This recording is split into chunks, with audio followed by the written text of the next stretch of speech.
button and don't forget the little bell so you will be the first when we have an inspiration. Georgia O'Keeffe, 1887, March 1986, was an American artist. O'Keeffe was known for her paintings of enlarged flowers, New York skyscrapers, and New Mexico landscapes. O'Keeffe has been recognized as the mother of American modernism. She was born on a wheat farm in Sun Prairie, Wisconsin. Her parents grew up together as neighbors. Her father, Francis Calixtus O'Keeffe, was Irish, and her mother, Ida Tato, was of Dutch and Hungarian heritage. Georgia, the second of 7 children, was named after her Hungarian maternal grandfather, George Tato. O'Keeffe developed a curiosity about the natural world and an early interest in becoming an artist, which her mother encouraged by arranging lessons with a local artist. Eventually, she went to Chicago, where she attended the Art Institute, studying between 1905 to 1906. She ranked at the top of her competitive class. O'Keeffe traveled to New York City in 1907 to continue her art studies. At the Art Students League, where she learned realist painting techniques from William Merritt Chase, F. Louise Mora, and Kenyon Cox. One of her still lives, Dead Rabbit with Copper Pot, 1908, earned her the prize of attending the League's summer school in Lake George, New York. As she experimented with her art, O'Keeffe taught art at public schools in Amarillo, Texas, from 1912 to 1914. In 1915, while teaching at Columbia College in Columbia, South Carolina, O'Keeffe began a series of abstract charcoal drawings and was one of the first American artists to practice pure abstraction. She was introduced to the principles. I just wanted to point out how amazing it is that she goes from this. I mean, she's studying under William Merritt Chase, who studied with Sargent, in a very, much more academic situation. And then it's no time at all before she goes to just complete abstraction. So she's just, I think she's open,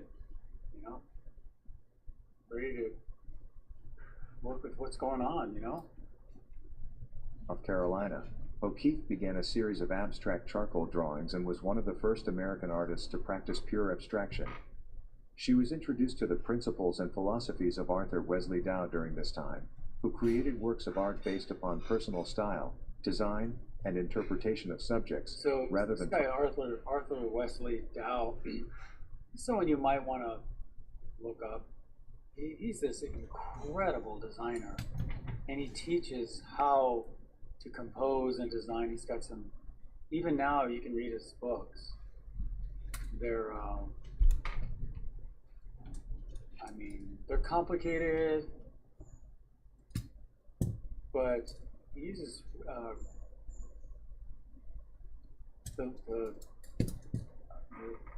images he uses are pretty explanatory. So I don't know. He's been a big influence on me. So as a designer, trying to copy or represent them. Dow taught that rather than copying nature, individuals should create art through elements of the composition, such as line, mass, and color.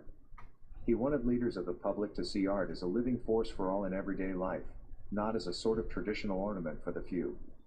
Dow wrote a book, Theory and Practice of Teaching Art and Constructive Art Teaching.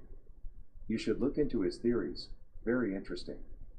This caused a major change in the way she felt about and approached art, as seen in the beginning stages of her watercolors from her studies at the University of Virginia and more dramatically in the charcoal drawings that she produced in 1915 that led to total abstraction. Around this time she meets Alfred Stieglitz, an art dealer and photographer. Stieglitz would fall in love with O'Keeffe and divorce his wife and would stay with her the rest of his life. Here's how the story started. O'Keeffe mailed a few of her drawings to Anita Politzer, a friend and former classmate, who showed the work to Stieglitz, the influential art dealer. Taken by O'Keeffe's work, he and O'Keeffe began a correspondence and, unbeknownst to her, he exhibited 10 of her drawings in 1916. She confronted him about the exhibit but allowed him to continue to show the work. In 1917, he presented her first solo show, so Stieglitz talked her into moving to New York a year later. Stieglitz found a place for her to live and work. He also provided financial support for her to focus on her art. Realizing their deep connection, the artists fell in love and began an affair. Stieglitz, 24 years older than O'Keeffe. Stieglitz and his wife divorced, and he and O'Keeffe married in 1924.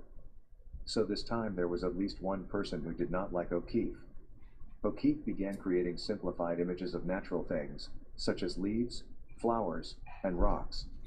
Inspired by Precisionism, she started applying this principle to her work. Precisionism took for its main themes industrialization and the modernization of the American landscape, the structures of which were depicted in precise, sharply defined geometrical forms. As an artist, Stieglitz found in her a muse, taking over 300 photographs of her, including both portraits and nudes. As an art dealer, he championed her work and promoted her career.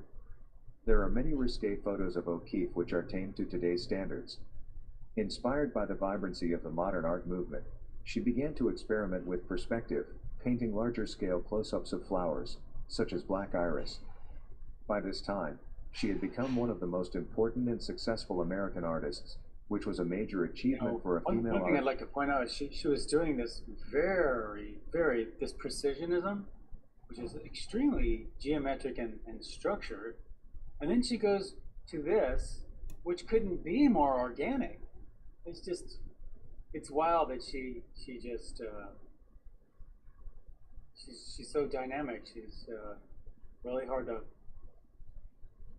pigeonhole into a thing she does, you know. But Rob, Yeah. couldn't you say that this is very precisionist also? I mean, Oh, you could, as far yeah, as the sure. design and the lines and the composition.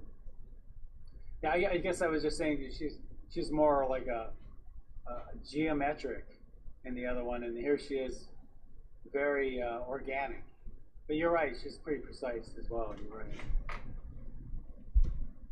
But she sees that theme right over into doing something organic, which is just, I don't know, I think it's amazing.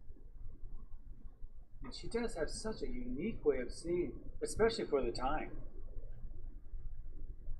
Dominated art world. In 1929, seeking solitude and an escape from a crowd that perhaps felt artistically and socially oppressive, O'Keeffe traveled to New Mexico and began an inspirational love affair with the visual scenery of the state. O'Keeffe found a new direction for her art when she made her first visit to northern New Mexico. The landscape, architecture, and local Navajo culture inspired her, and she would return to New Mexico, which she called the Faraway, in the summers to paint. I will make a video of her New Mexico paintings and life.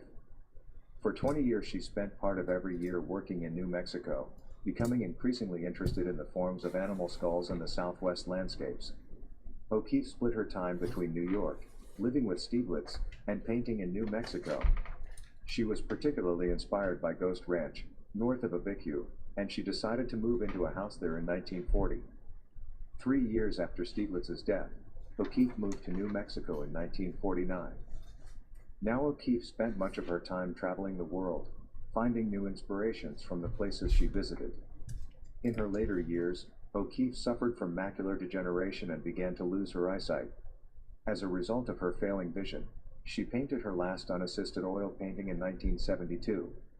In 1973, she hired 27-year-old John Bruce, Xuan, Hamilton, a potter, as a live-in assistant and then a caretaker. Hamilton taught O'Keeffe to work with clay and helped her write her autobiography. He worked for her for 13 years. O'Keeffe became increasingly frail in her late 90s. She moved to Santa Fe in 1984. O'Keeffe died on March 6, 1986, at the age of 98 in Santa Fe, New Mexico. Her body was cremated and her ashes were scattered, as she wished, on the land around Ghost Ranch, which is depicted in several of her paintings. So what did she leave us, her legacy? Nancy and Jules Heller said, the most remarkable thing about O'Keeffe was the audacity and uniqueness of her early work. At that time, even in Europe, there were few artists exploring abstraction. Even though her works may show elements of different modernist movements, such as surrealism and precisionism, her work is uniquely her own style. She remains one of the most important and innovative artists of the 20th century. If you like the art documentary, please subscribe and leave a comment. Symbolize. My dear, I don't deal in symbols. Flowers are not stand-ins for something else. They are themselves complete and perfect. The curve of a petal, the delicate veins, the way light transforms the color. That is enough. People see what they want to see. Sex, femininity, whatever. But my flowers are not metaphors. They are an expression of the world as I experience it, the beauty I find in the smallest details. Look closely, darling. Forget what you think you know, and just see. The world is full of wonder if you just open your eyes. Georgia O'Keeffe had a passionate romance with photographer Alfred Stieglitz, but there were some questionable aspects about their relationship. Before meeting Stieglitz, O'Keeffe preferred working in watercolor, but he urged her to give it up because he believed it was a medium associated with amateur female artists. He was also the first to promote her enlarged flower paintings as representations of female genitalia. It was a great marketing move, but not one that O'Keeffe agreed with.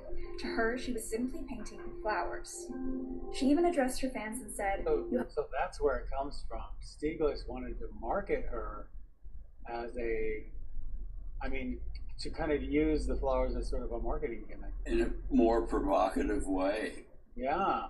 Yeah. Huh. I thought that was interesting. I saw these little shorts here I wanted to show you. They're not very long. Yeah. as representations of female genitalia. It was a great marketing move, but not one that O'Keeffe agreed with. To her, she was simply painting flowers. She even addressed her fans and said, "You hung all your own associations with flowers on my flower, and write about my flower as if I think and see what you think and see."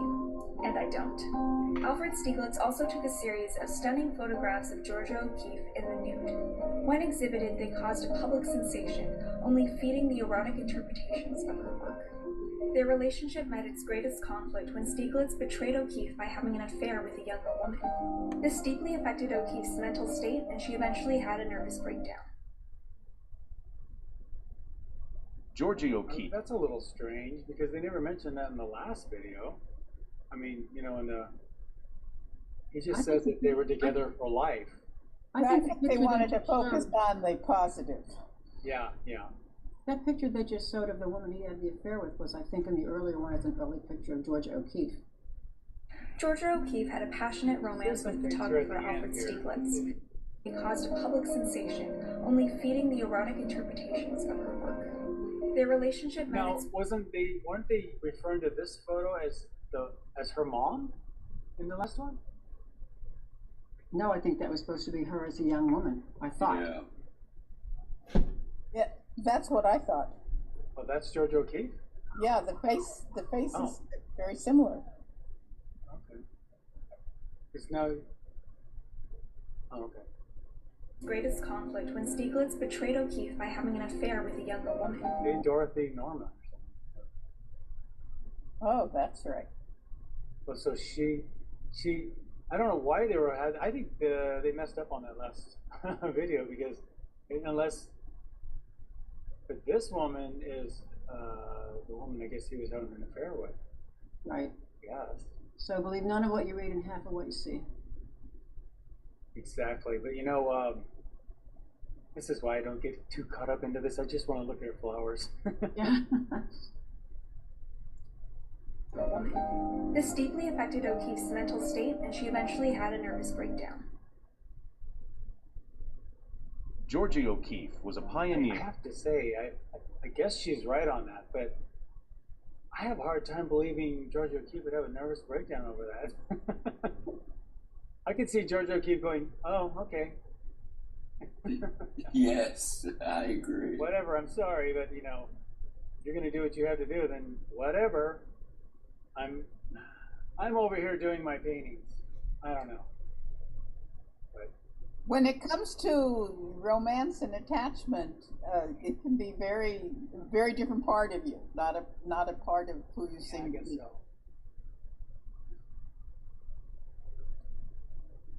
I'm just Googling. Of American. Yeah. I'm just Googling Dorothy Norman.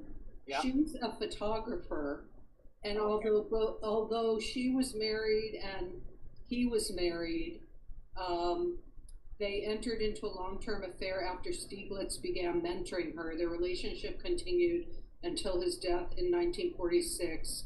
Her marriage to Edward Norman ended in divorce in 1959. So that is a picture of her, of Dorothy Norman. Yeah. So that's her married name, and she was a photographer. So I don't know. Maybe George O'Keeffe was spending too much time out in the hills. I don't know. Yeah, it sounds like it's an ongoing relationship. Or maybe that's why she started spending so much time out there. Yeah. Yeah, I noticed she had. There's a lot of talk about her and the young guy that she has that helps her out in her later years. That's all about, but whatever. Yeah, I read that earlier. Here we go in the dirt again. What'd you say? I read that earlier that there was some relationship between the young man and her. Yeah. Well, Stiglitz was dead by then, right? Yeah. It's true. We believe. She lived a long life. Wow. In modernism, born in 1887, she found inspiration in the New Mexico landscape. Her art is known for its bold colors and unique perspectives.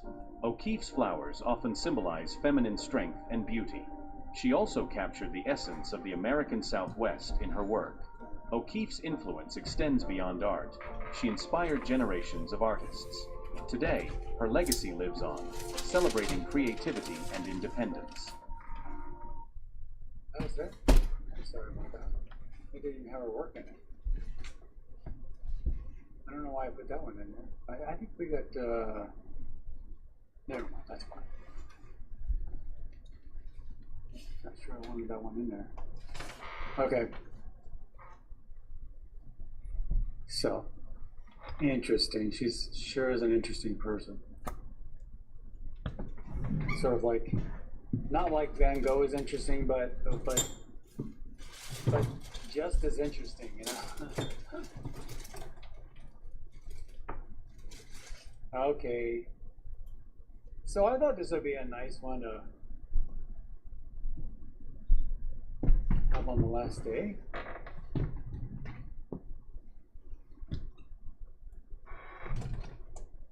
I'm curious how you get those blues and purples, because I always have a lot of trouble mixing up those kind of colors. Okay. We certainly have basically two colors. I mean, two blues, excuse me. And then you get mixtures. We some have a violet blue, and the other blue is, I mean, less violet, but I wouldn't call it Prussian blue.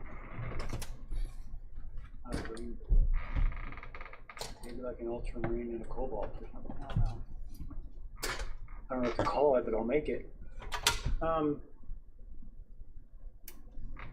Okay.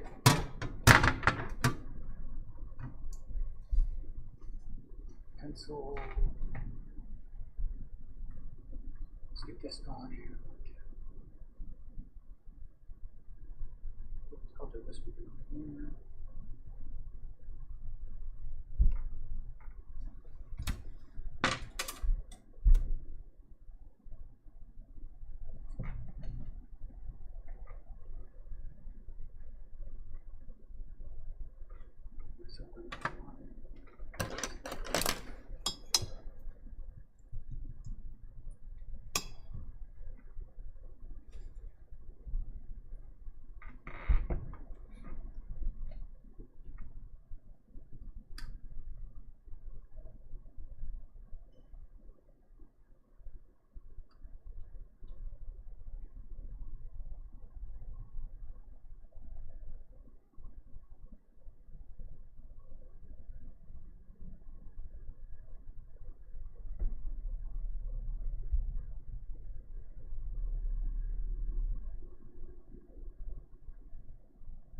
Okay.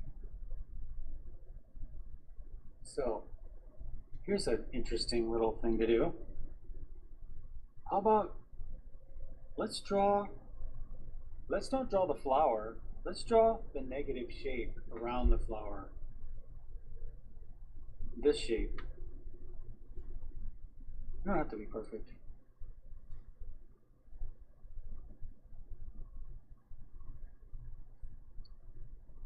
Down to about, well, here.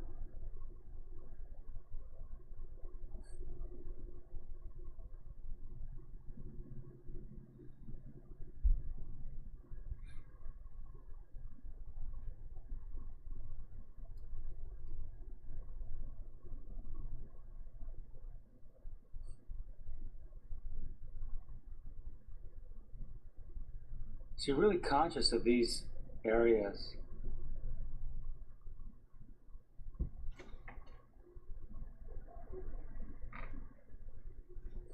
So after you have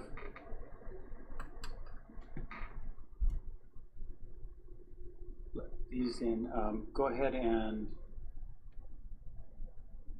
let's break into the form.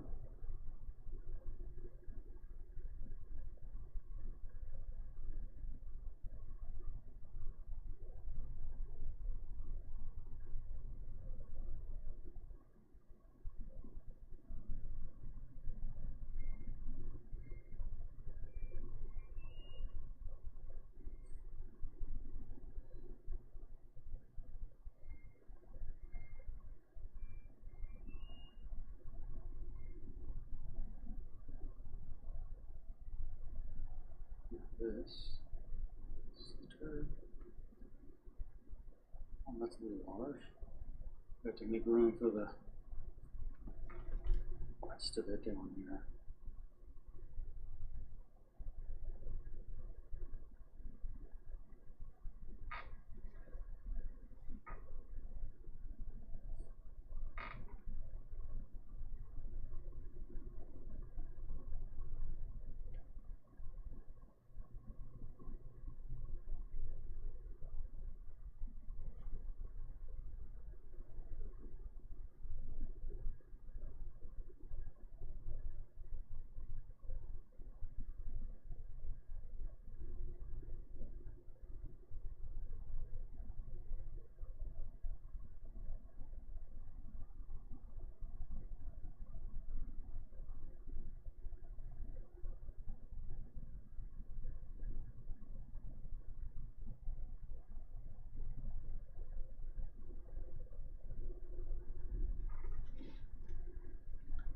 And let's go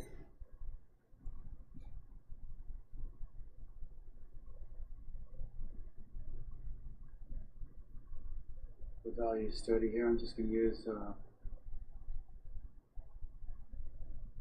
my normal Prussian blue and red,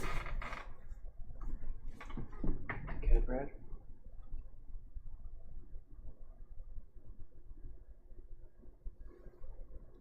Let's see what we got here. It's a little dark. There we go. And it just kind of goes into, you go from sort of a mid-tone, a mid-value range into white. And now I wouldn't try to get it all perfect at this point. Just want to get a sense of where the value range is. So these are mainly mid-tones here, and we'll do a lot of fades in the finish.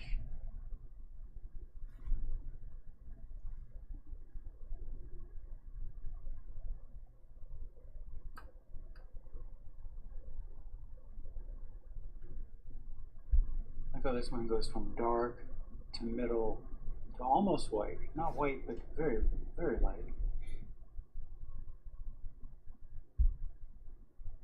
Just start off elbows. This is all very light underneath. I'm going to take that same mid-tone here.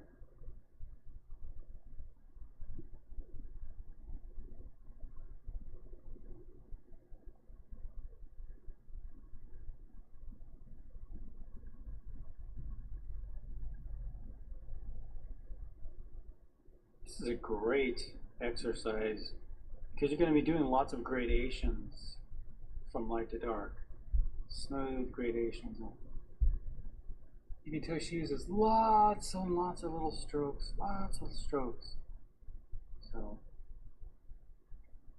she gets these wonderful gradations. This one's very light here.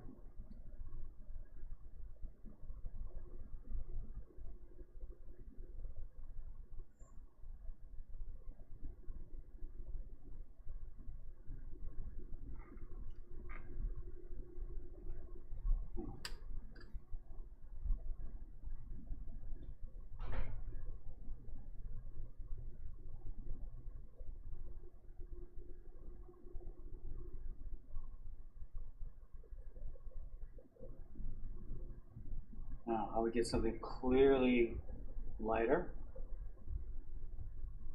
and you can just, it should be a lot lighter. A little bit lighter, come on. A little bit in there, a little bit in there.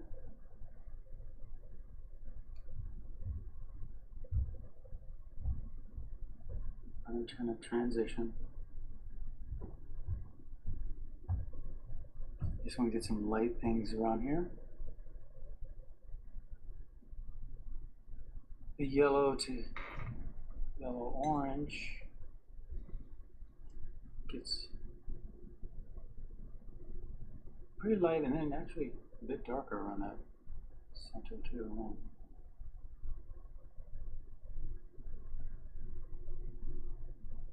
And the yellow values around here on the outside are very light.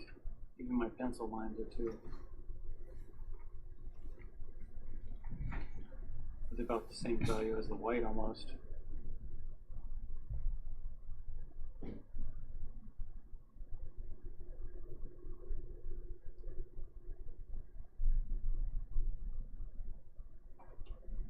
And she comes in on the background with something just a little bit darker.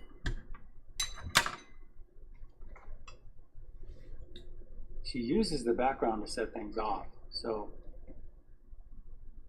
she's very in tune with how to use that background. And by that guy Wesley Dow, who we were talking about, is had a huge influence on just art since her time.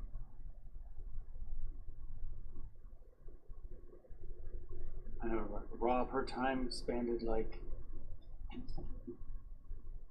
7 or 8 decades. How about so her time big. He had a huge influence on abstraction, all kinds of things. He's very aware of these negative shapes and how to use background to set things off in the foreground. Just very, very aware. You read a book from him and you get just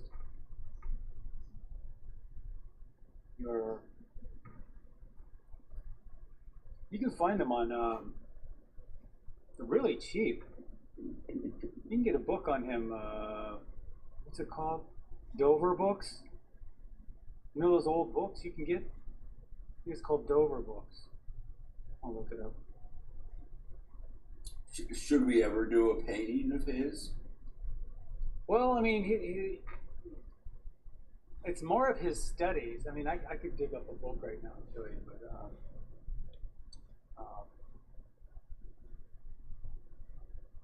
we have a little time. I'll go into that. But here, let me write it down here.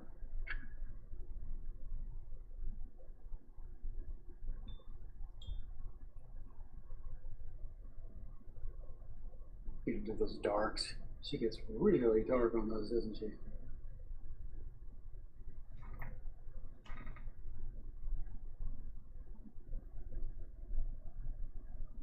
Yeah, he's really not known as he's more of an art teacher. Kind of like,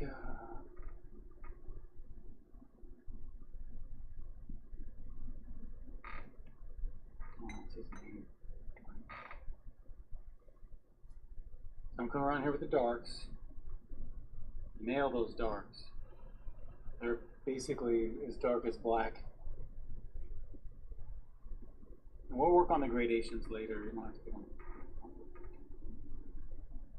What medium is this, Rob? I can't tell by looking at it. I'm just using watercolor. Oh, hers. No, I mean hers. Oil. She just uses it really thin. Yeah, the description Rob sent, it said oil. Yeah. Huh.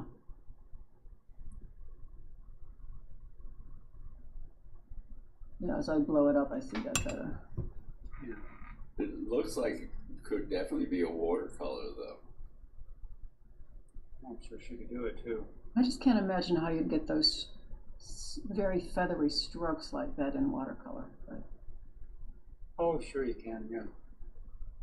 dry brush, maybe. Oh, I'll show you.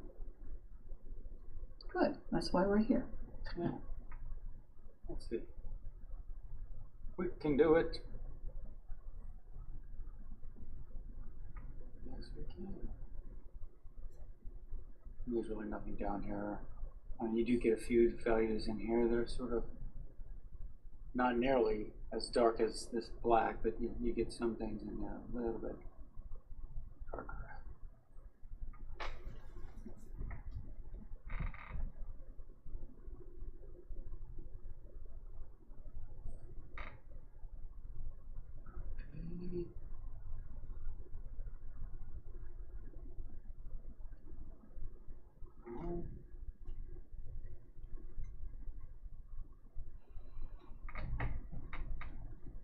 Let's go to color.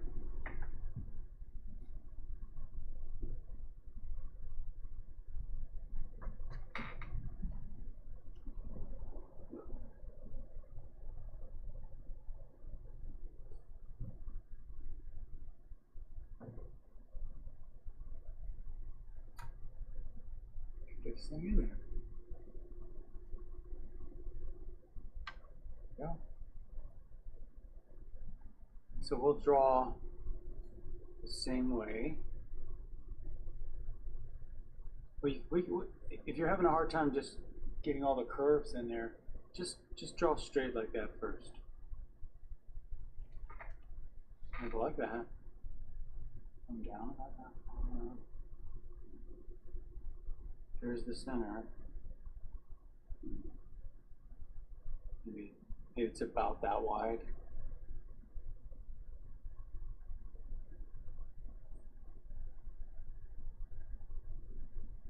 So now once you have that guide down there, then it might help you to get these guys in there, with little curves in there.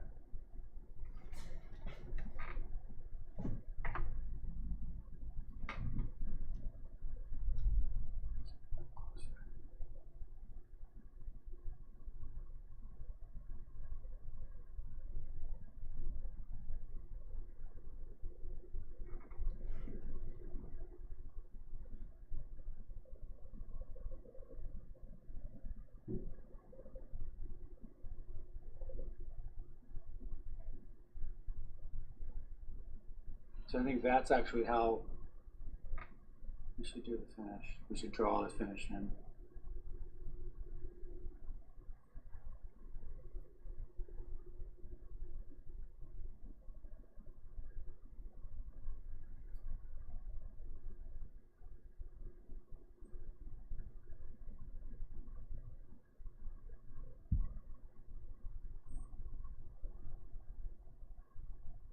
And you can, once you have something pretty good in there, and I wouldn't worry about it getting perfect, but let's start breaking into the form.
so right away, I'm just going to take ultramarine blue and put it over here. I mean, I look up there and then the color just isn't the same as what I put down here. But I'm seeing this blue, that's straight ultramarine blue. So I'm seeing that blue like here, and I know as it fades into dark, I'll just put it right under that color. And certainly on this one, this one here,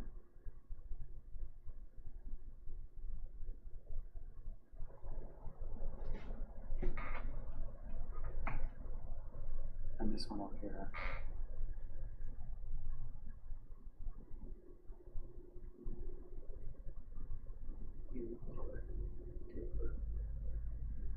And I see it all around too, but these ones have lots of it. So ultramarine there, on that. And you can see it just in and out of, like I see some in here.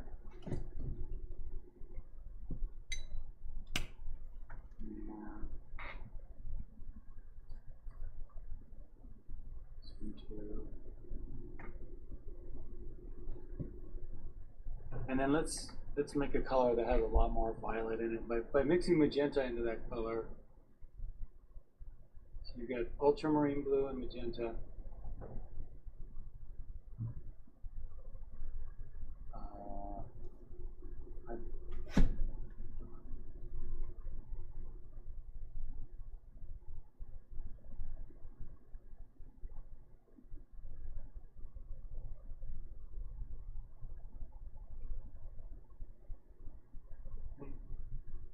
A nice clean surface here to deal with. A palette. Let's try this now.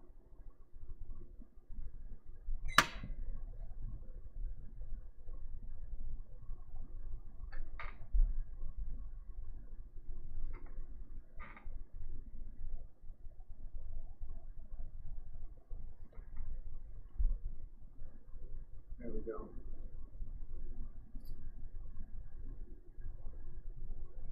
Oops. Yeah. So we're just dealing with a much more, and I see even more violet, more magenta in that color. Like maybe even more.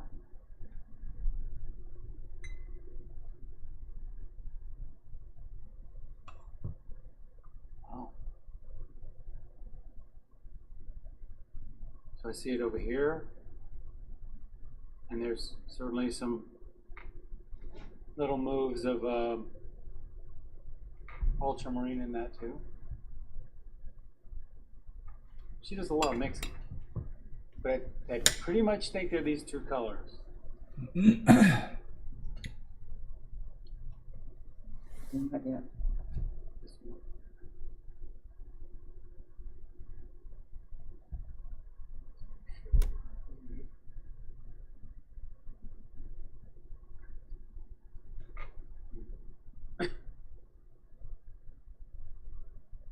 This one right here, maybe a little bit bluer. Just keep gauging whether you think it's a little bit bluer or a little bit more, you know, not that blue. Wow, that looks, down here it looks right.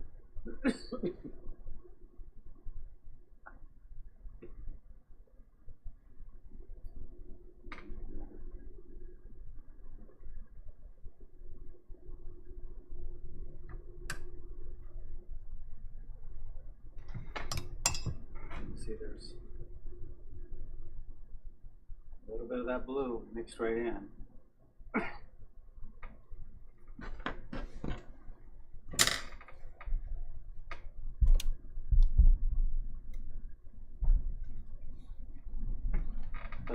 greens she puts in there in between each petal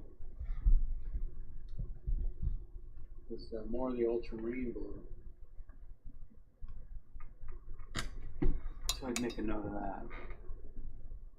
I don't see her using any, very little.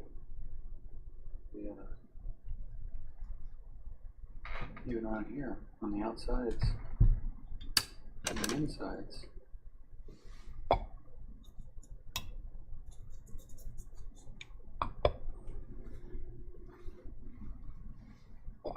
After we put some violet.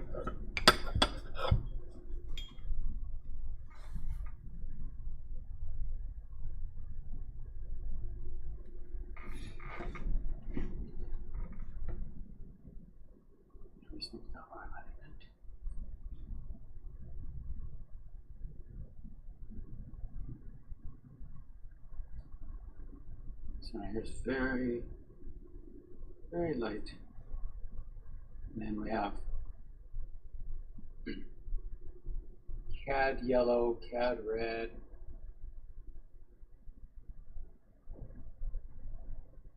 Well, first I'll start off with cad yellow.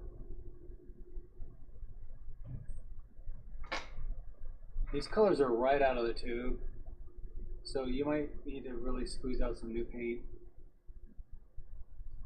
or just really clean your paint off.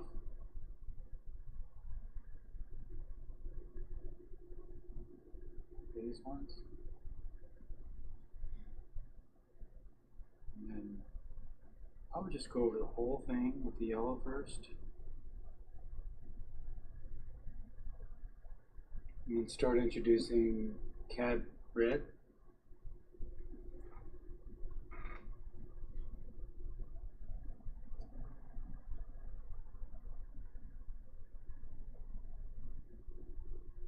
And more cad red.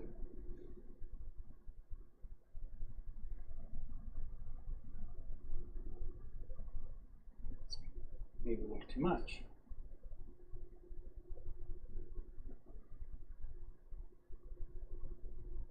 And if you see it getting a little bit browner toward the bottom, that means she added a little bit of blue into the shadow.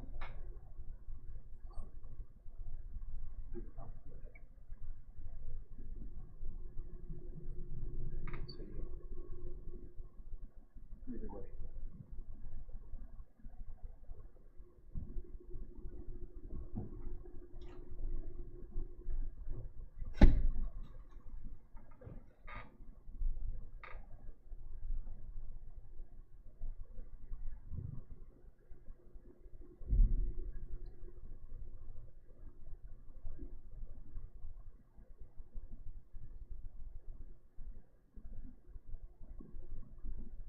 Oh, wait.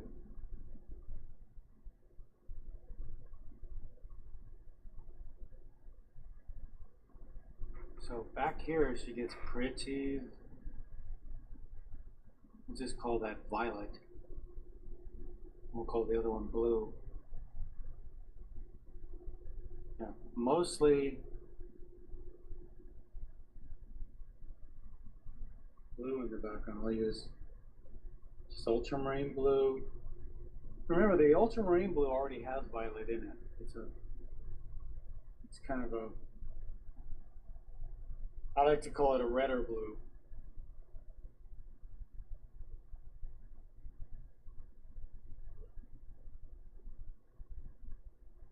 Sometimes when you're doing really clean colors like this too, you may have to change your water.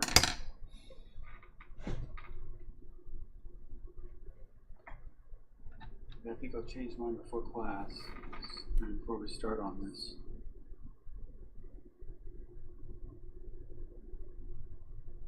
So don't worry about value or anything at this point. Just think about what colors are you seeing? She transitions from this more violet to a blue.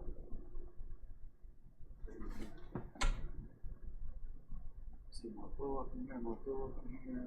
Little bits though, she's echoing little touches of violet around. And under here too.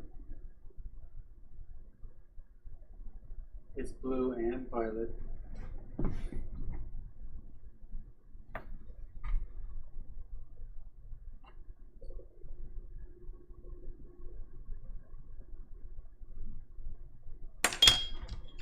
before her, try to think of very many artists that really cropped in on an object like this. They're really, I can't think of very many, or any, off the top of my head. I know there has to be some, but I'm talking about before her. Randy? Randy, now is he before her though? He's a little later. He's more Picasso, right? I mean, she's sort of the same time. I mean, but I don't know. I'd say he's a good choice though. We copied him terms ago. I mean, to really get in on a piece to really get in on an object like this. And even her abstracts of the structures too. She really crops in. Pretty interesting. I think she influenced a whole lot of artists. That's what makes her a master, okay? It's not that her technique is so amazing. I mean, you know, it is, but that's not really the point. The point is she's so influential.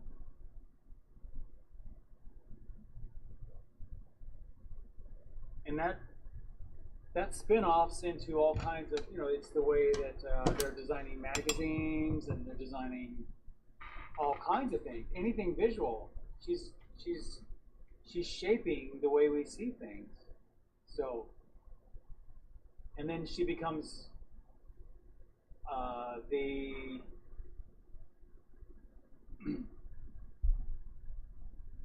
how to explain it? Sort of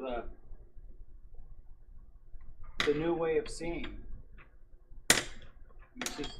She's sort of akin to modern especially in American modern.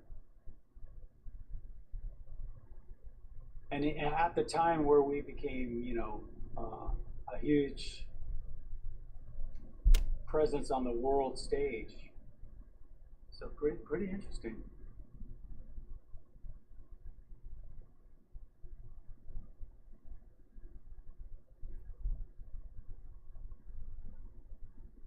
Oh, I'm gonna change my water, and then we'll get started.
I'll zoom this out if you want to take a photo.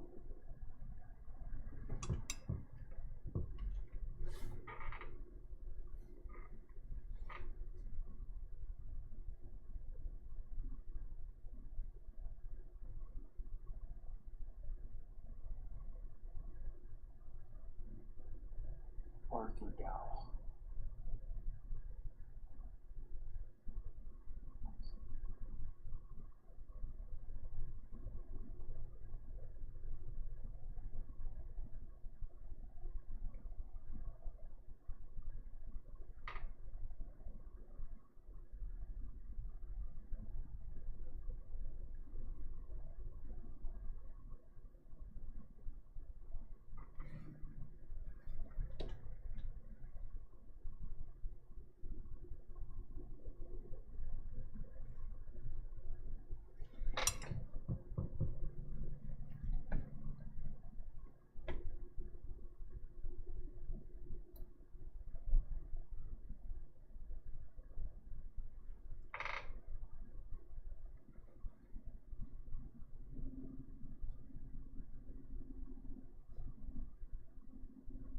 Do some quick research here. Let everybody get back. There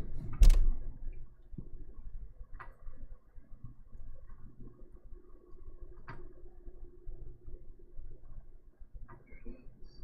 Wow. So cheap.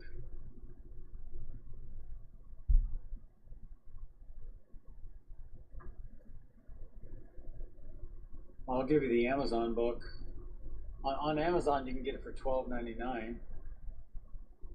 But on some of these used books, you can get it for. There's all kinds of used bookstores. There's one for $7.69. But you might have to pay a lot in shipping, so you never know. Yeah, often with the free shipping, it comes out about the same. So you can do some more research on it if you like. There's a bunch of books out. Oh, this is the one that I'll give you this. I'll put this in the chat.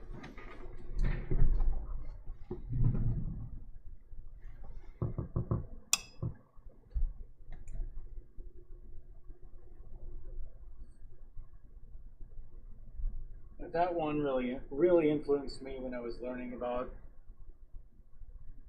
I had some great teachers explain that book. Oh, well, we used the book in class to learn about negative shapes and spatial awareness.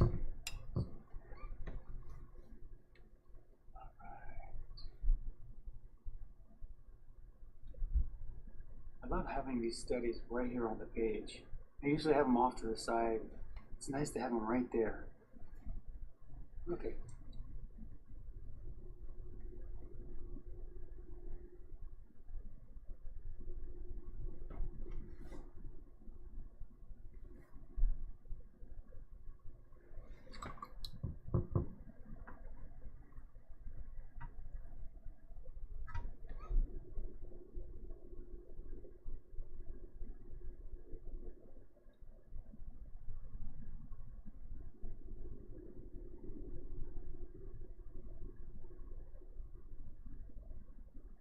Too long.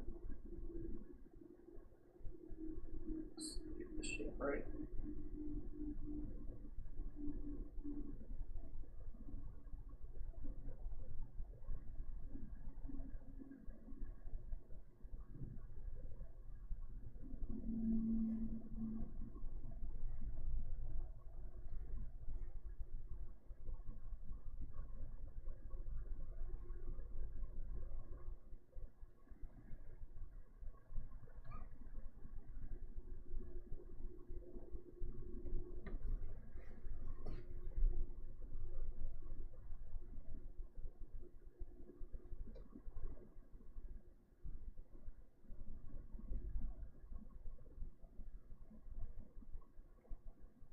Right down on this thing.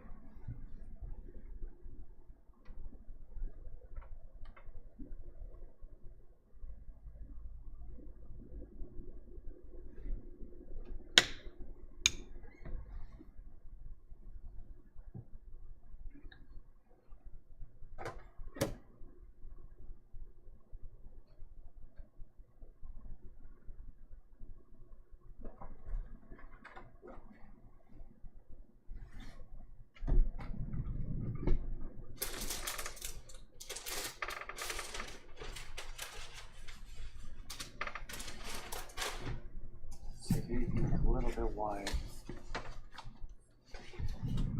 Side there.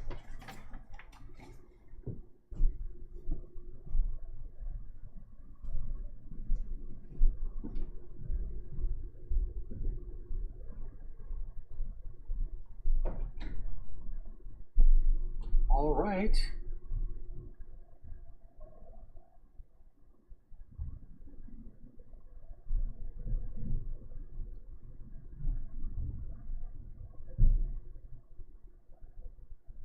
So what I would do is just kind of measure how far down the little triangle here starts. And let's say from the center here, it might help you to measure off where your centers are.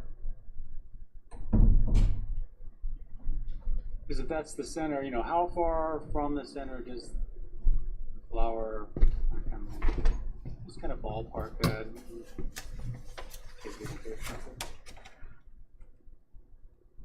I'll just start them off about like that.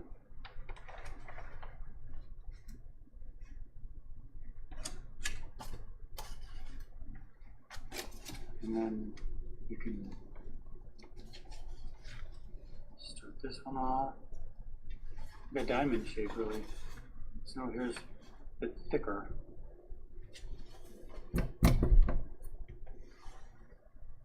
And that's the center.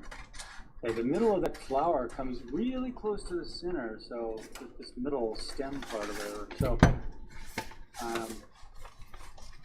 just be aware that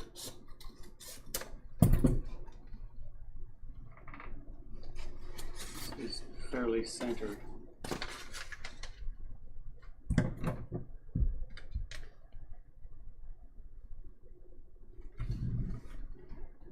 Like that. Kind of blocking it out. So if you're off on this, it won't matter because you're still going to go make corrections when you put the organic shape over it. But I'd say relative to the center, it almost looks like the top of this flower. Yeah. Is at the center. Which means that my center, I'm a little high on the center here, but still. The top of my flower should be all the way up here. Wow.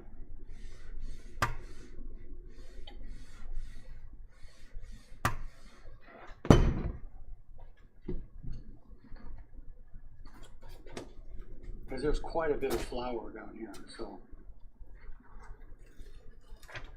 if you start off with something basic like this, instead of getting really into all those curves right away, I think it'll behoove you to do that because, well,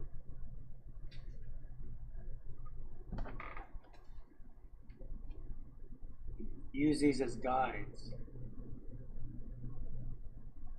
If you want to lighten them up, where you put your final line down, just use those guides. That can help.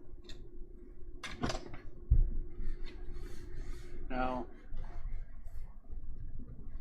this bottom petal is very wide. I mean, it starts way over here. Look how far from the edge it is. It comes to there. It goes past the center and all the way to there. So that's a big petal.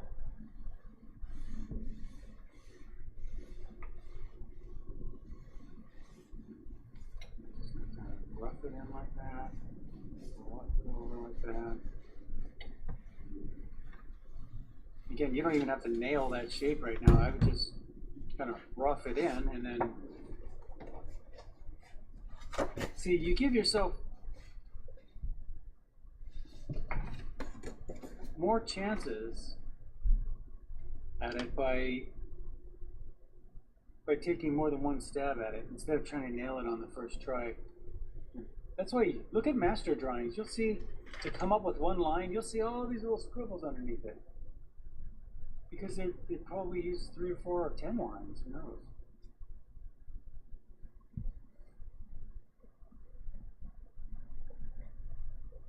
Like that. And this one over here.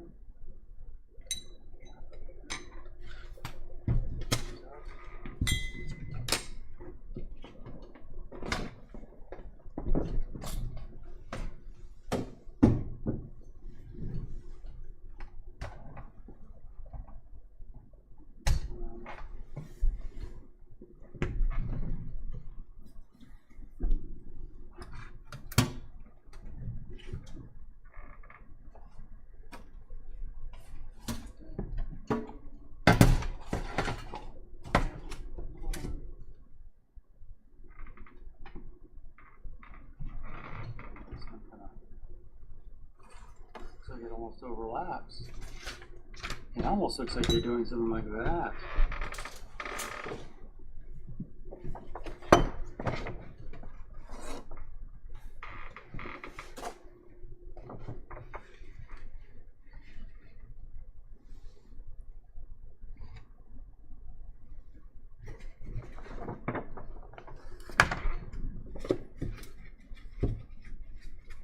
she does these long rhythmic lines that are just so soothing.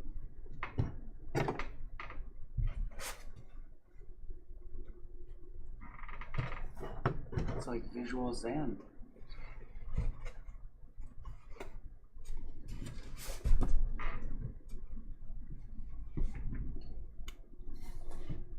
Okay, this is Henry with my teacher Rob, the Zoom class, master study of Georgia O'Keeffe. Now I'm working on a plan, calendar scroll. It's printed on a kind of decorative rice paper, semi-size. Hot press surface. So I'm going to draw as we did earlier. We have to adapt to this square shape. First of all, with my erasable pen, and this erasable pen can be ironed away. You can see the early work I've done. I draw with this pen and then I iron it, mount it. I can also use a hairdryer to remove this draft. So that might be a good idea, to put lines down that aren't so hard and dark. Use light lines. You can erase them easier. Especially right here. You can have a yellow there. Which of course you'll see the pencil right through. Draw a square. Remember, with lines, you're just indicating to yourself where the edges of things are. Not just the outside edges, but the inside edges as well. I think I'm going to draw this. It's a decision to make whether I want to go all the way to the edges. It has no margin. The screw is just a simple one. So I'm going to draw all the way to the edge.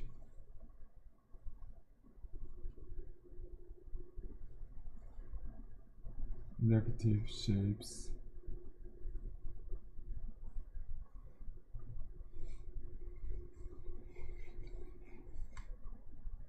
I think this corner is a challenge. I had a trouble earlier to get these curves right. So this basically can only do one flower. So I'm going to merge the two flowers into one, maybe. Just do the do the bottom one. Yeah, without the. I'm going to get this tube, this trumpet. So I have to redesign it to just realize that. So it will be like this. Decide the center. It will show a little bit center there. And then we go from there.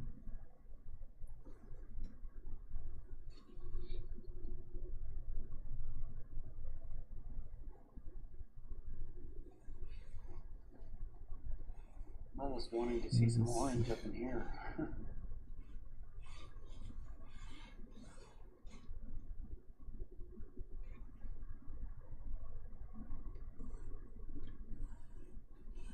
So, there's nothing wrong with leaving a dark line right around something where you're going to have a dark.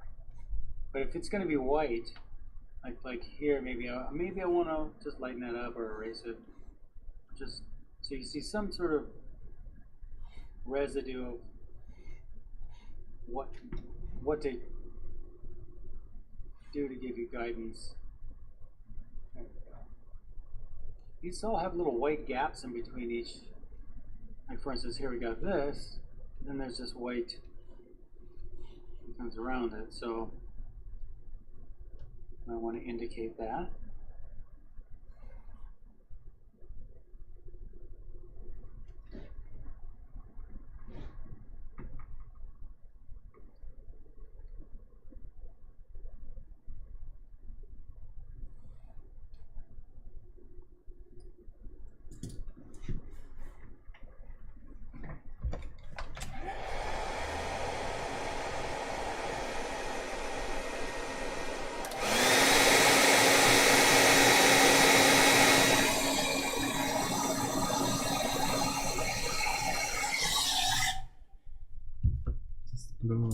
mistake.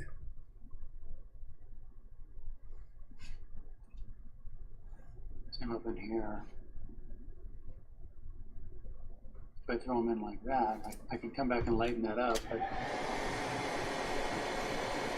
gives us an indication of the direction of the little strokes.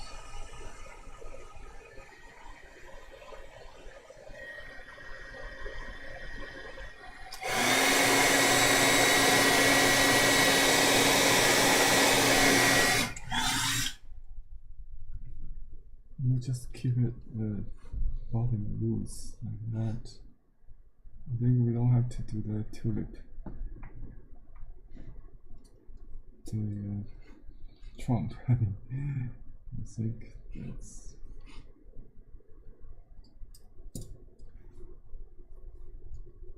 maybe a little bit here.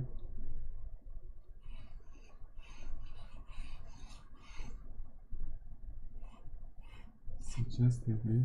It looks like she goes over all those. She may have just drawn this with blue first. It's such a big painting, and then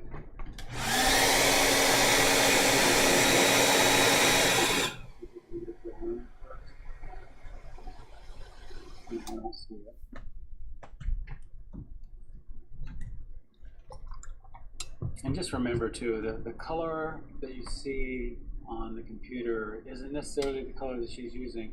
I've done this so many times. I'll look at my painting and I know exactly what colors I use. Then I go to the museum and I see the real one and I go, no.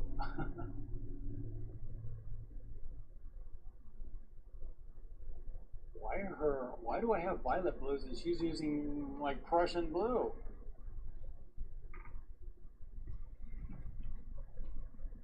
So if you're off a little bit, it doesn't really matter. The thing that matters is your understanding what she was to her time. And then I don't know if those videos quite cover what a massive influence she is. She is a huge influence, especially when you consider photography. The way she's cropping in on things here. She may have been influenced by photography, but I'm sure she sure did influence photographers as well. That goes back and forth all the time. You'll hear artists constantly, like for instance, Hopper gets very influenced by not only photography but film quite a bit. And you'll see like great filmmakers of his era were really, well, even today actually, he's still hugely influential on like cinematography.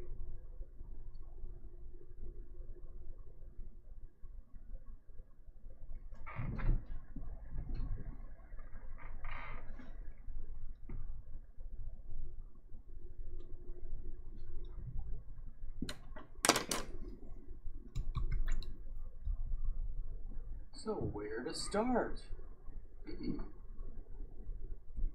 know, you can start from the middle values and then work your, like we did on the value scale. We could start in the middle and work our way into the. Start with the lighter ones. I think start with the middle. I'm gonna start with the ultramarine blue. Try to get yourself about a middle value. And if you're not sure what that is, because you may have to build up to these values, more than likely. You know, just test it. I want to go a little bit darker than that.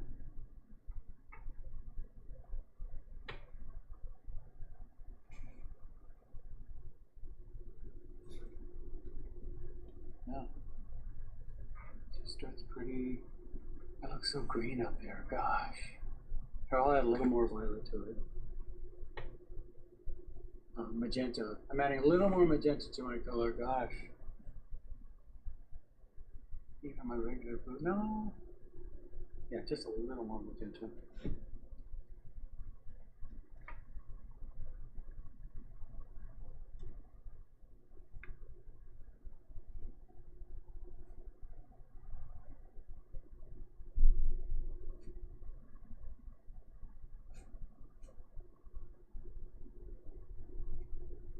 So don't worry about the black part. Oh yeah.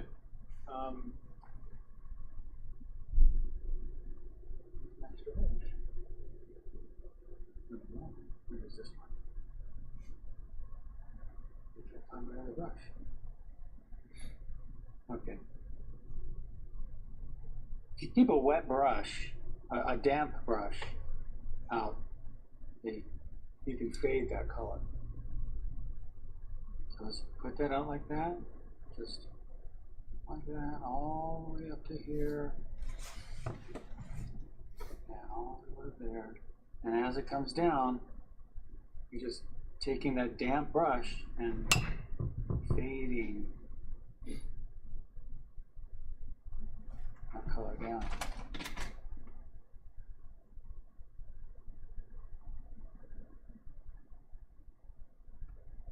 Mine's stopping a little bit abruptly, so I'm just going to continue fading it down into just white.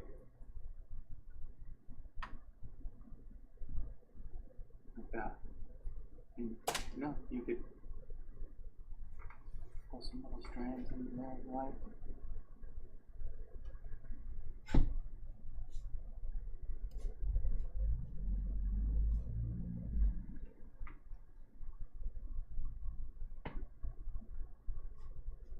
Be sure to get it high enough to where it'll go right into the black and you just pull the black right over it. I'm not sure it's actually black, but I'm seeing some over here, all the way into the black.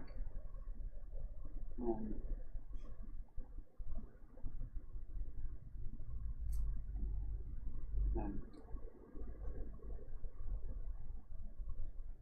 just a damp brush, just pull it out. There's still a lot of violet back in here too.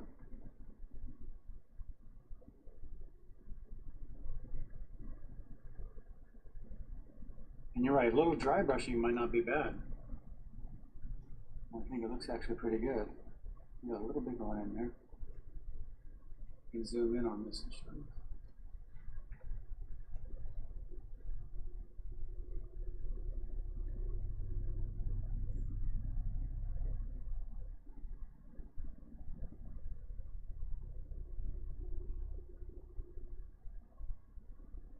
And you could do both colors. You could keep switching. I'd rather just stick with the same color because I don't have to keep changing it on my brush. And I've got my little notes down here telling me, yeah. See, like for instance, right here along this, a lot more blue.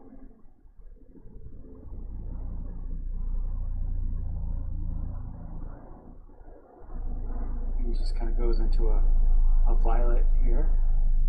And then back to a little bit of blue over here, and then into black.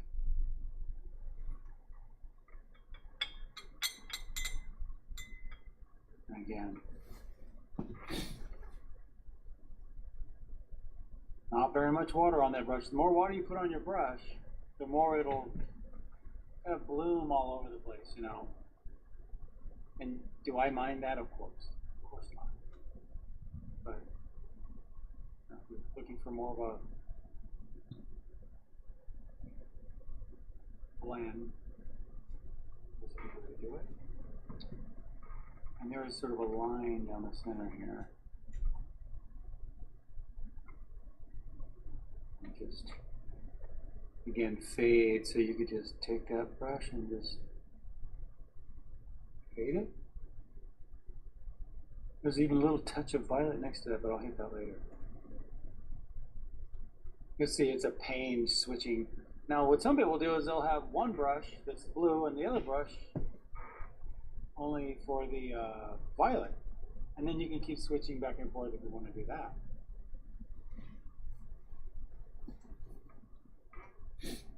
I find this to be a little bit easier. So again, we have the blue here. Doesn't matter if you go over that black.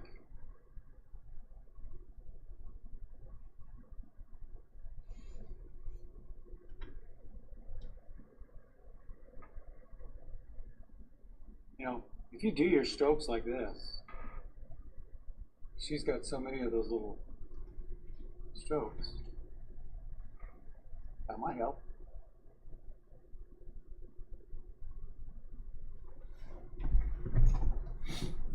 See, now if I use my damp brush in the same way,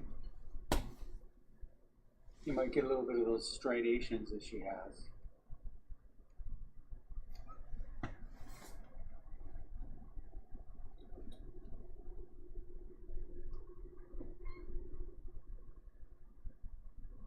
See, Henry, look, I'm holding the brush that way and I don't even know it anymore.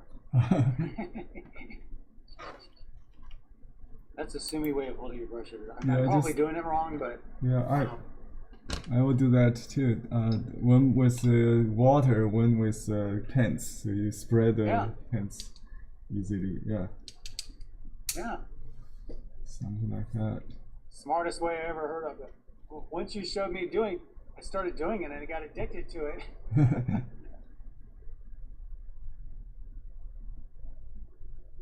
It's like using chopsticks.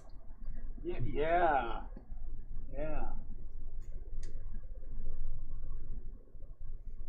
I used to think that was so hard. And then I don't use chopsticks very often. So my daughter and I were eating.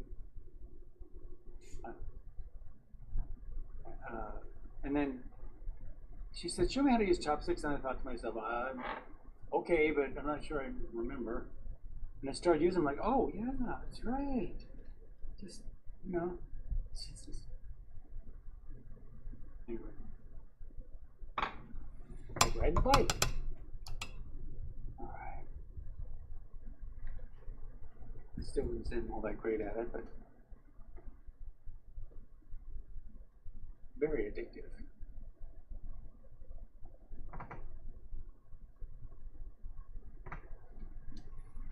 Oh,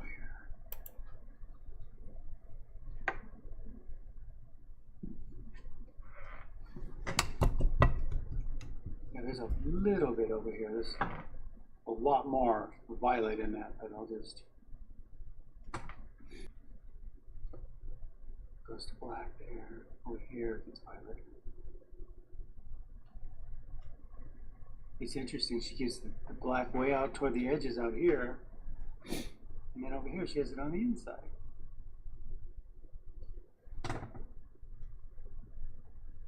You can tell she's just led by whatever moves her.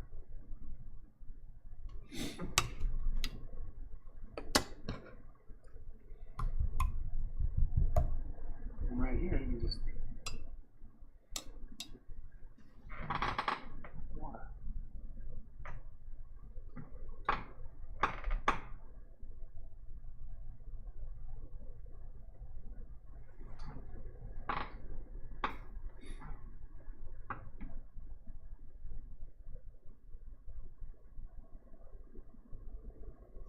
It's all dark.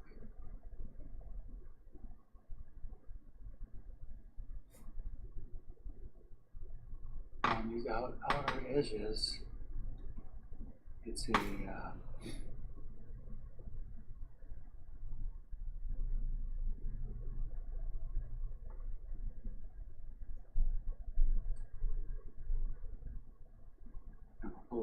blue line here.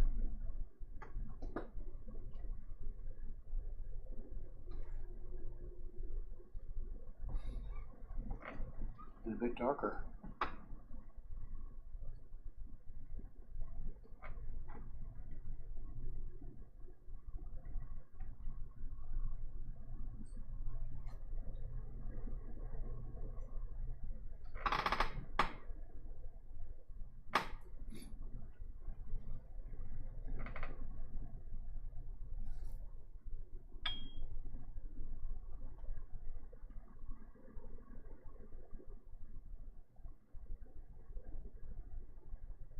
I think maybe draw all the blue lines first.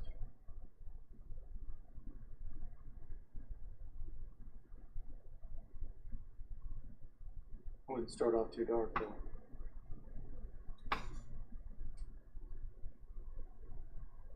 I don't see a lot of blue lines on the top one.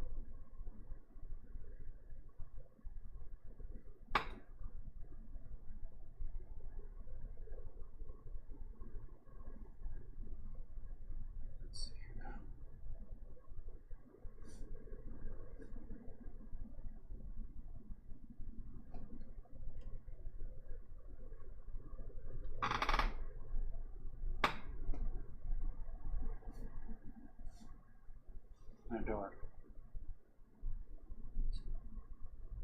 Now, if you start your lines off a little on the light side and then come back and darken things, might be better. If you go dark, and just be quick with your rag to wipe stuff off. You need a fade.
If you need a little bit darker, you can just always come back and get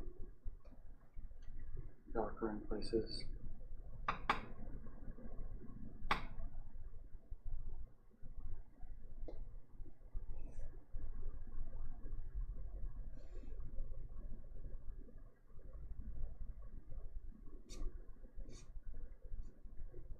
You see there's a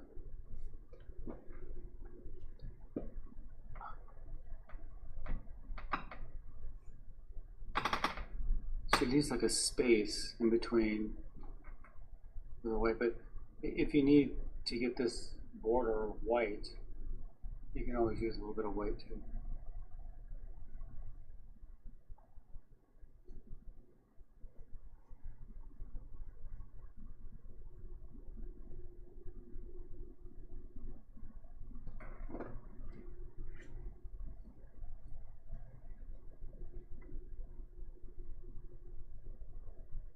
It's pretty dark up in here.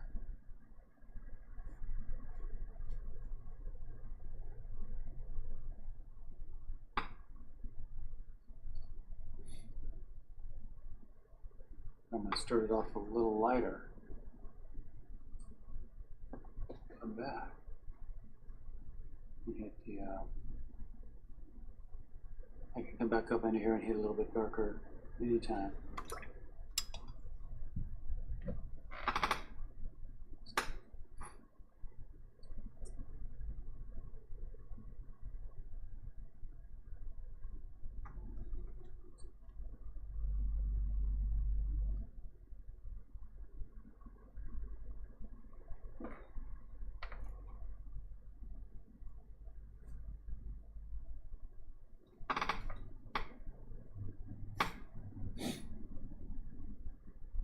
Oh, look at that.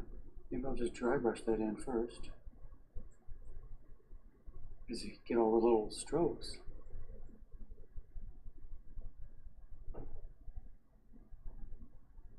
Then come back with more blue.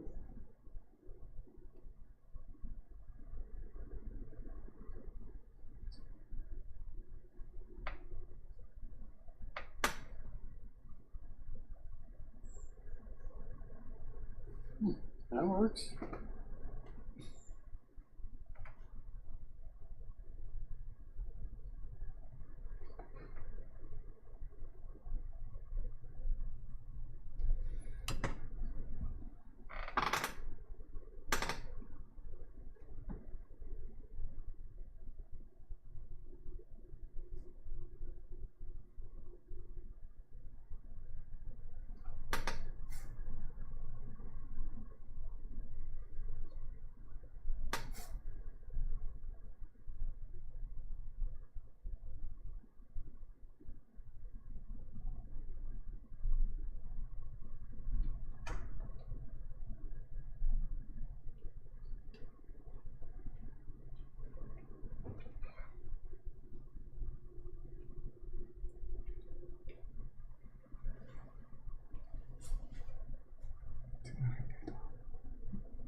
little bit of blue over here.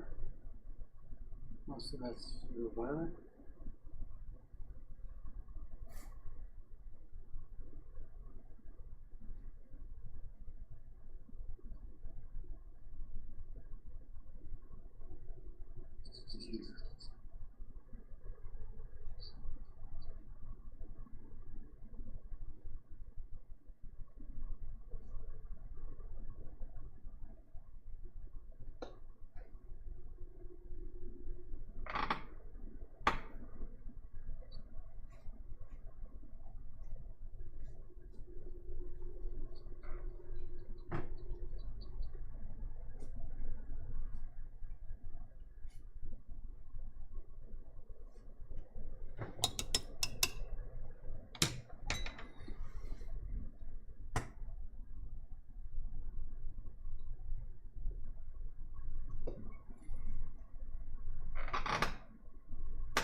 I am not using a ton of water on my brush.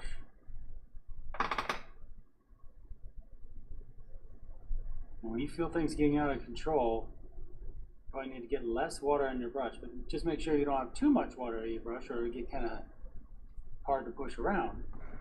There's just that medium. Where is that? I mean, there isn't a 100% right way to do it, so you have to find out what works for you.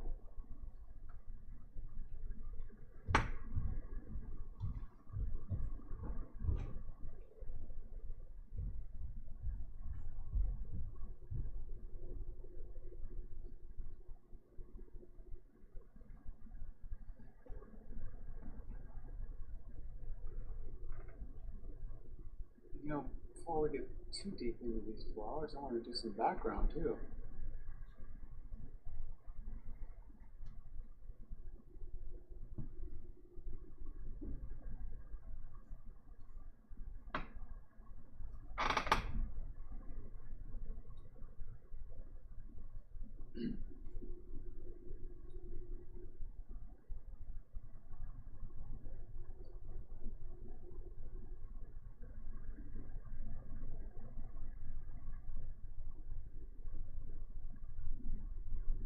You look closely too, she's got kind of a white outline around all of these. Small, but it's there. So I'm not sure if that's caused by her just coming right up short and stopping, or just hitting a white line. Probably a white line. I can tell on the top of this one over here, it looks like she's using a little bit of white. So I'm going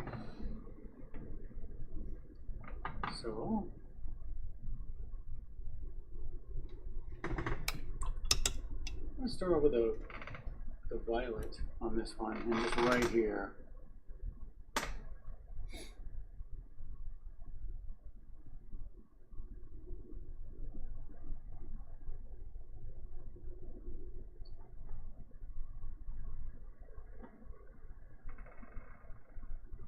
And then again with that water, just fade.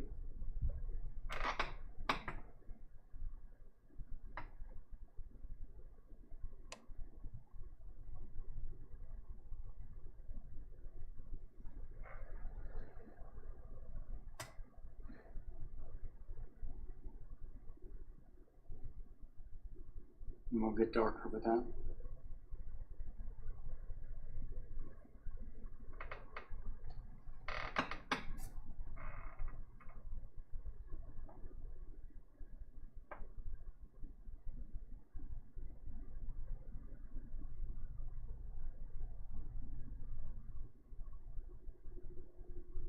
This brush that I'm sort of blending the colors with just has water on it. Occasionally I'll get too much paint on it, so then you need to clean it. That's just going to happen. I'm going to go for a little bit more blue. Straight ultramarine blue down into here.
within this area too. She has little fades.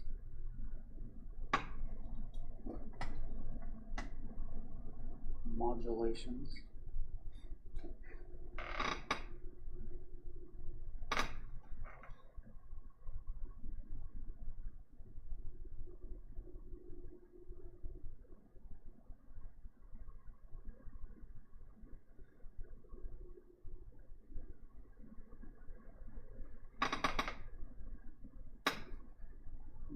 Little violets in there too.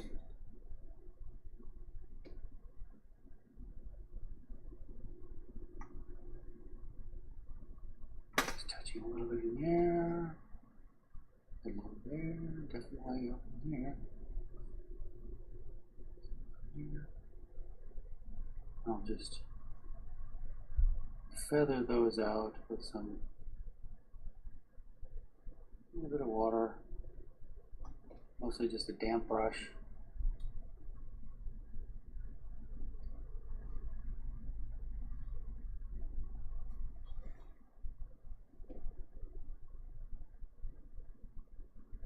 So this is a really good exercise on how to control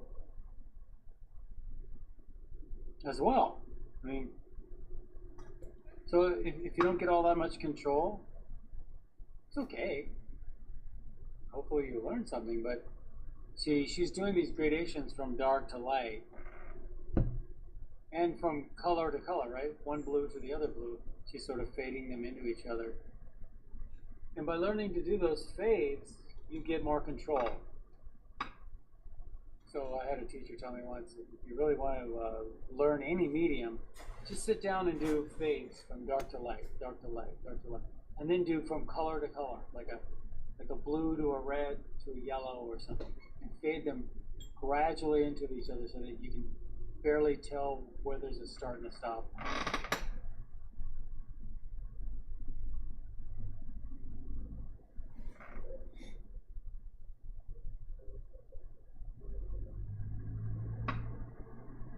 Just get more control that way. I used to do airbrush back in the 70s and 80s.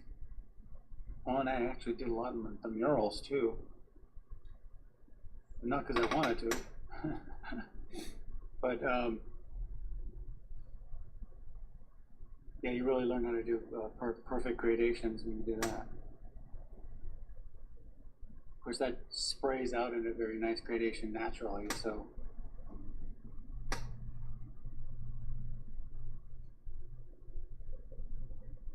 So in a sense, it's easier, but at the same time, it's very technical.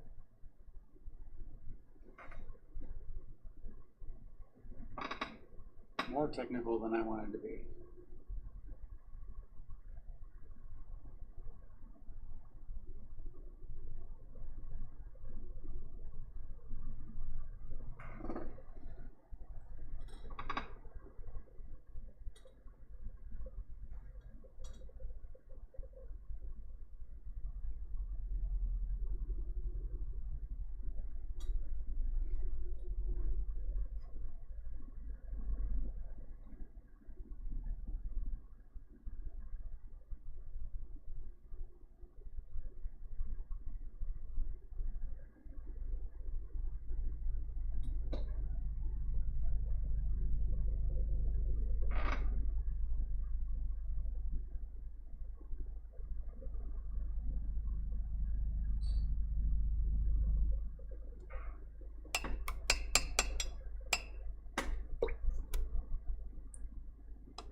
I've got a little heater on here because it's on these cooler days, it's hard to get stuff to dry.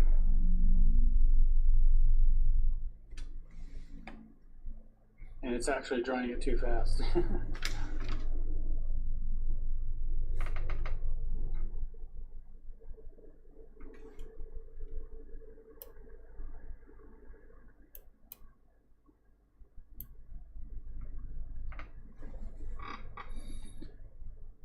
Russians do when they're out painting, when it's cold out and they're outside painting, because you never get anything to dry, right? And it really won't dry, but what it will do is it'll freeze right on your page. You'll get ice on your page. So they paint with vodka. I mean, do they do everything with vodka? I like the vodka. You know, so it won't freeze. You know, right? When you put vodka in your freezer, it doesn't freeze. Right?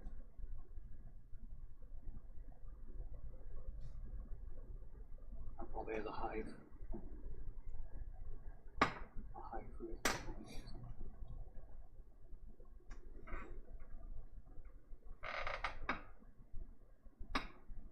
I'm going to start introducing the more violet in here.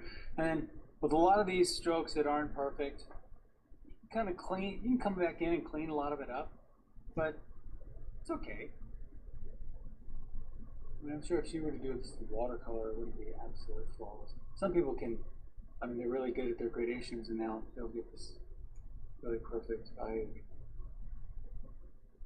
mean, you can even see her brush strokes in this, so it's not perfect. But it is wonderful. You know, it seems to me that like amateurs think that there's a hierarchy and that perfect is at the very highest point you can get to. But to me, there's a lot more than perfect. Perfect is about midway. And then you get into sublime and amazing and wonderful.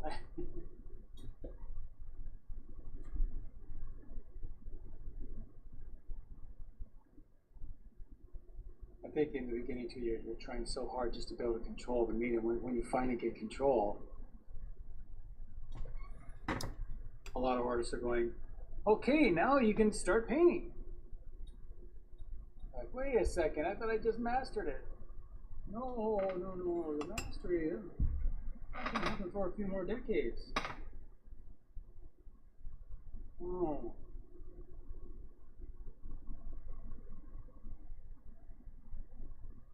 I mean, it's not like a video game that you can just...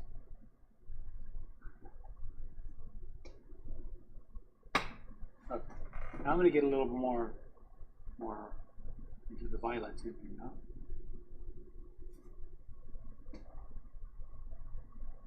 Of course, some of those video games are supposed to be pretty darn hard. I was teaching, I'm not doing it anymore, but I was teaching entertainment design at Art Center. So a lot of these students were going on to make video games. And then they'd ask me about video games, and I'm going, I don't know, I don't play video games. I'm like, oh, I see. I'm very happy about that.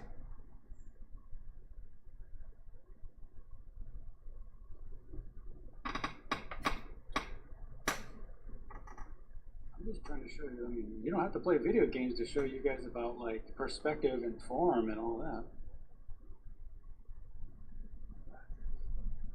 Yes, but we would prefer you did.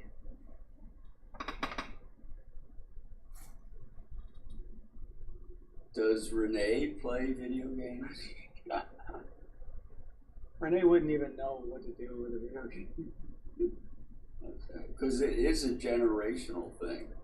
She's so against so much of her. She's just weird for her age group. She wants to talk to people. She's very, very, very much into talking. Face to face, she's really, this is why her sale. She's not, I mean, she's not like a salesperson. No one really sat around training her how to sell stuff. But people love her. And so, they just,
I'll do those yellows and oranges later. Be tempting.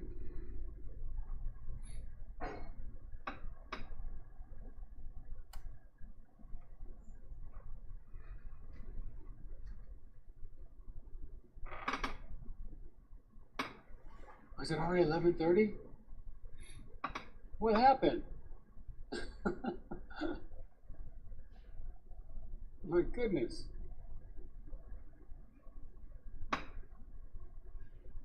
I must have been talking like Renee. Maybe she gets it from me. Although Carol talks quite a bit. I know she gets it from my real mom. My mom was a huge.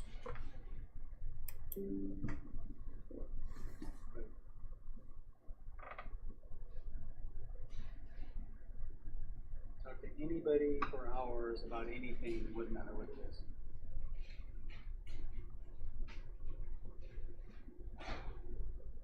I don't know if we can do these guys. I don't know if we can get this thing done. There's a lot here. All of these. Get some of those blacks in there and oranges. And just yeah.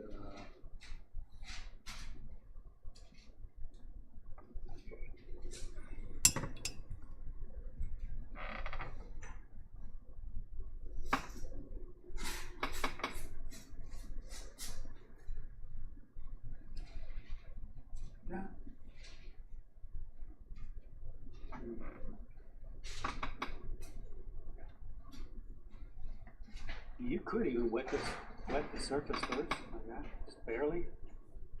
Put it in there. When you put all that in there, it just fades. It won't be perfect, but I get a nice little fade out of it that way.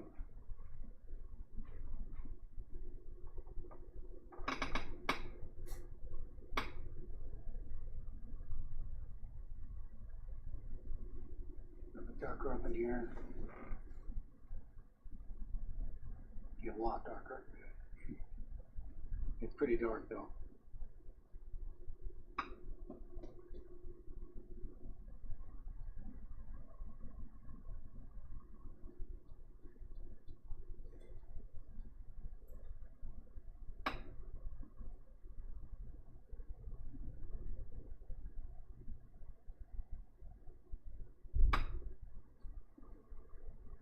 Oh, it's not. That really snuck up on me.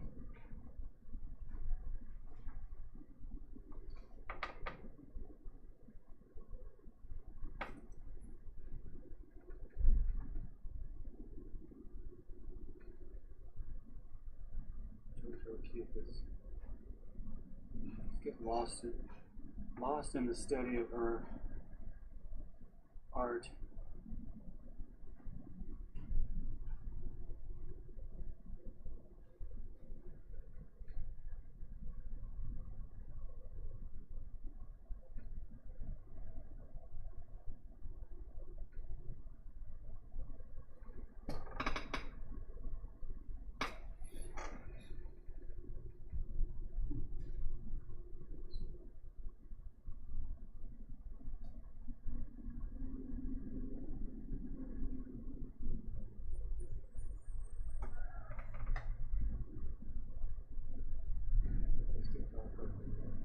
This will all be much darker.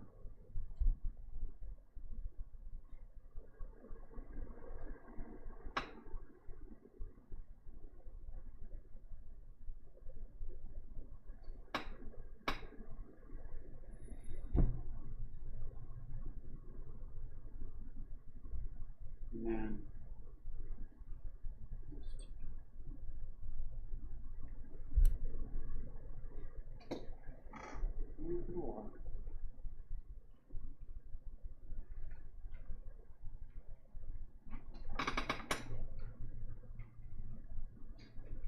so I mean, this gets really dark up in there.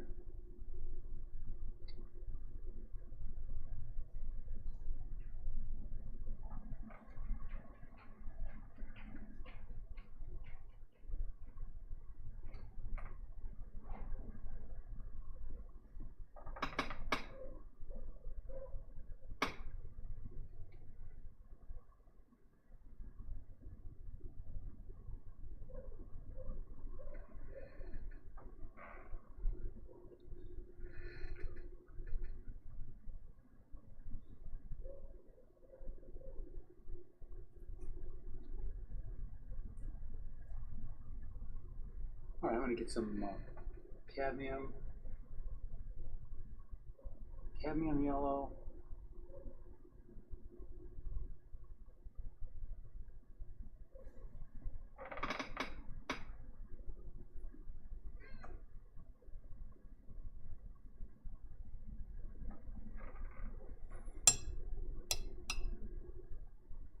If I have just the cad yellow on my brush, I'll just put some of that in here.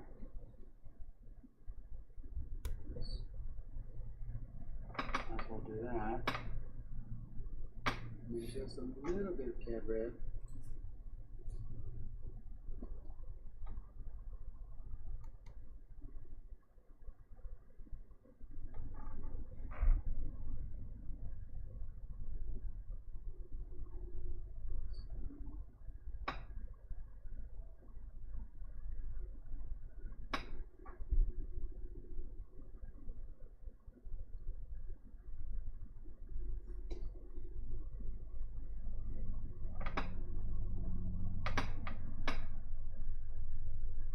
And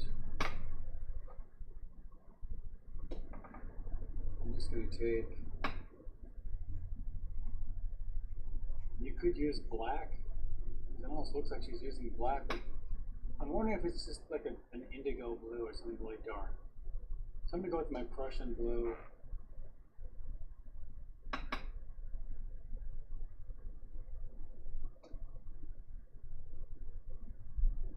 You know, maybe even a little bit of magenta.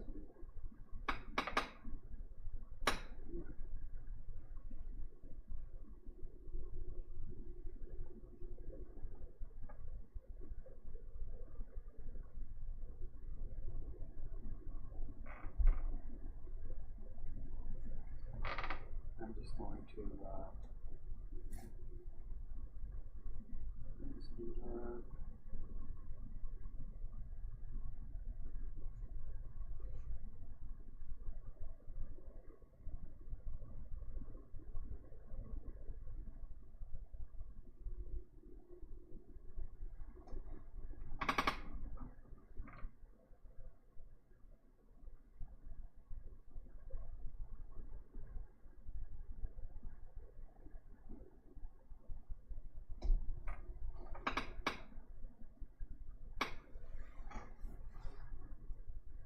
again.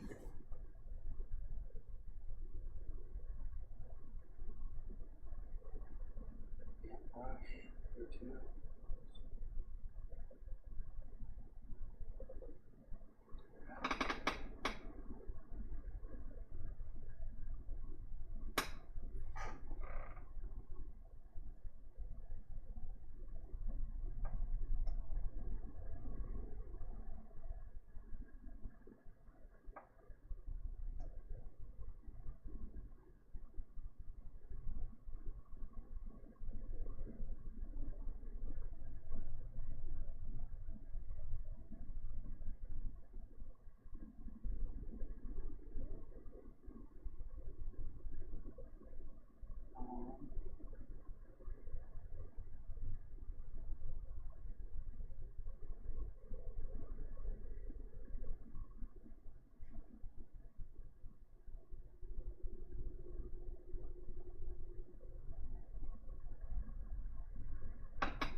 that dark. I'm going really thick. Not a lot of water. And kind of sticky. Paint should be, if you have too much water in it, it's just going to dry really light. Which is fine, because you can go back over it, but if it's frustrating you, then get a little thick and sticky with it.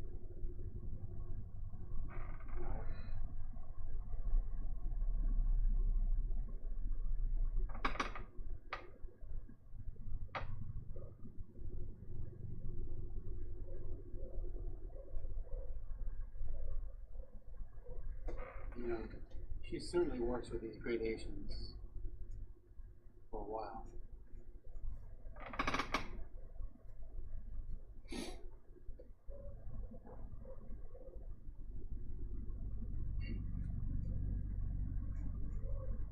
The rest would be just refining it more and more and more. Adding away, picking over it. But in general, here's the idea. I wouldn't mind getting, you know, deeper into some of these deeper values. Blues and such. It's a painting that can really kind of pull you in, and you'll be working on it for hours. Just trying to get that to turn from dark to medium, to light medium, to light, to white.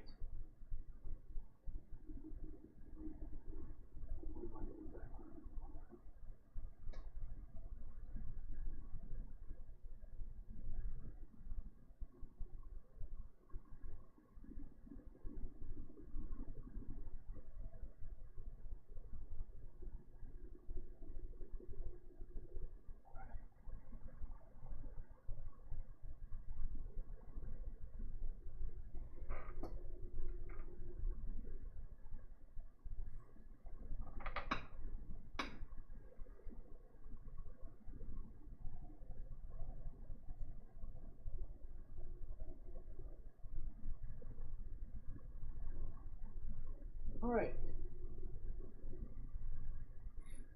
So, you know, I think I could work some more darks into some of these. Come in and fix a few of these little transitions, but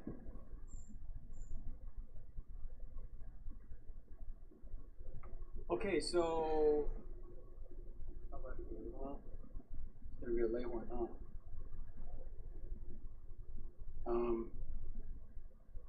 I'll give you till 11:55. Okay. I'm gonna start the grid.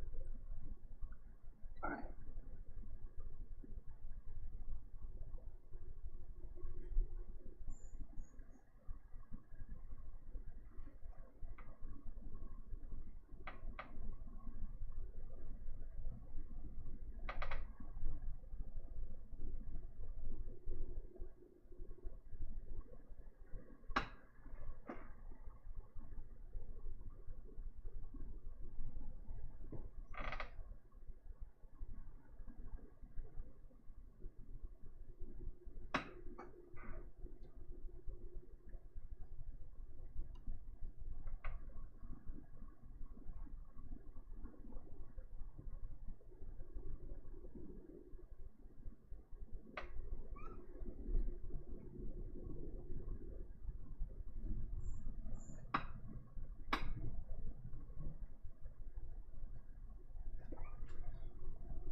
There's another one.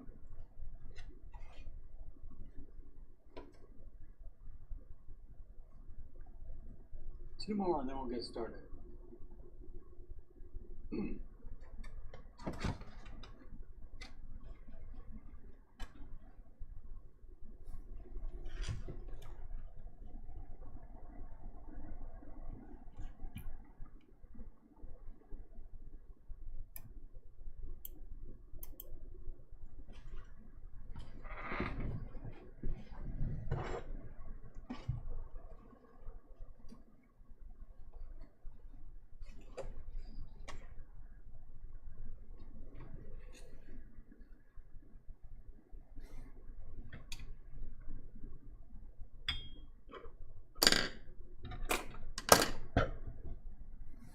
Yeah, this book on composition by his name is Arthur Wesley Dow.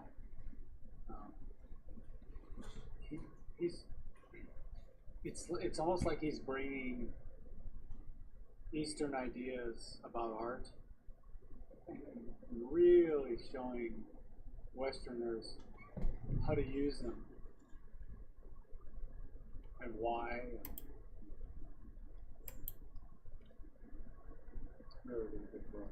I can't believe it's 12 minutes.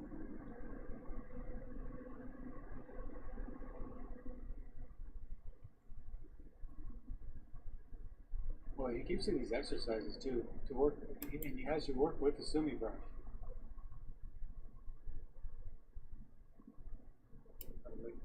Really, really smart.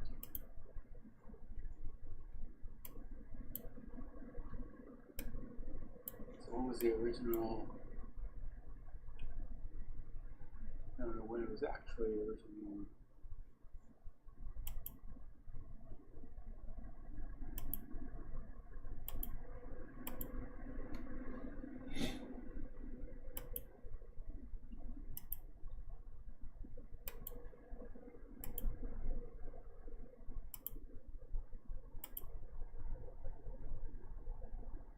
All right. You have enough now? Okay, looks good. I'll get us started.